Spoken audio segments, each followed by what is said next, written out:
Guys, it's Houston Sports Talk back into the video today, and today we're going to be talking about the Dallas Mavericks potentially signing Dennis Schröder.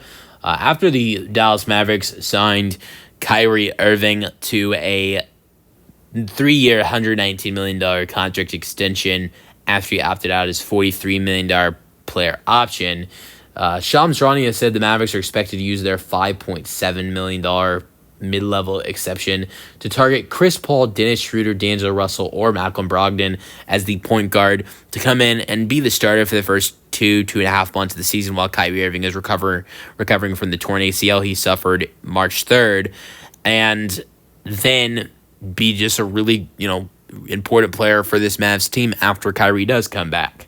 And we're going to be talking about Dennis Schröder potentially being a fit for Dallas. Now, a little bit after this, Mark Stein announced the Kings right now are painted as the early favorite to land Dennis Schröder. So it seems like the Mavs have some competition.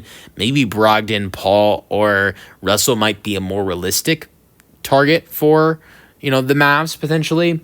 But Schröder would definitely be a good addition. Has experience starting. He's played 842 games over 12 seasons and 424 starts. It is crazy that Schröder at this point is, about to be 32. I know that's not old, but for me, I started watching basketball 2016-17 season. Dennis Schröder was really young. Dennis Schröder was 23 years old, 24 years old when I started watching basketball.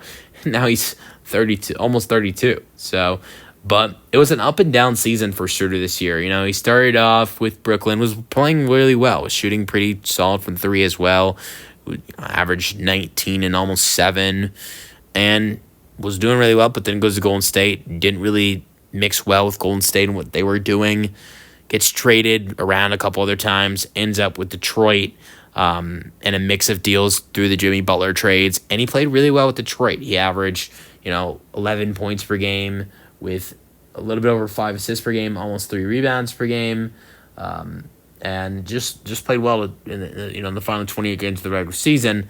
But where he really played well for Detroit was the postseason, that 6-game series against the Knicks. Averaged 13 points per game with 4 assists per game, 2 rebounds per game, and he shot his best from three in that postseason, shooting 48% from three on 3.5 attempts per game in that Knicks series. So just really good basketball for Schröder in the playoffs, and I think he could be a really solid starter for Dallas to start the season, and then great backup as Kyrie comes back. But it seems like the Kings might be more of a fit for Schröder. It might be the team that is willing to offer him more money. And look, I think $5.7 million is a lot of money. For a lot of people, me, never seen that type of money in my life. So a lot of people outside, that, might not, and look, if you don't have $5.7 million, it's no big deal.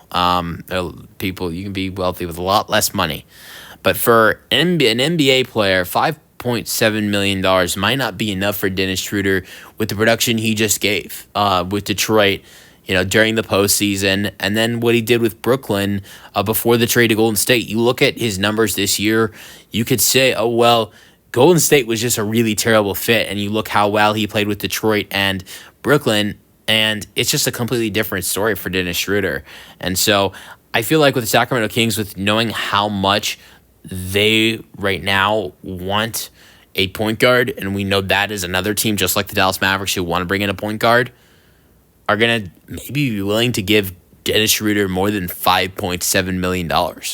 And so I think Schroeder's going to go to where the money is. And Schröder made that mistake once ago, a long time ago, a couple years ago at the Los Angeles Lakers, where he turned down a lot of money and it really hurt him. So I don't think he'll take less money with the Mavericks if there is more money with the Sacramento Kings. So you might, if you're the Mavericks, you might have to go after Brogdon, Paul, or Russell.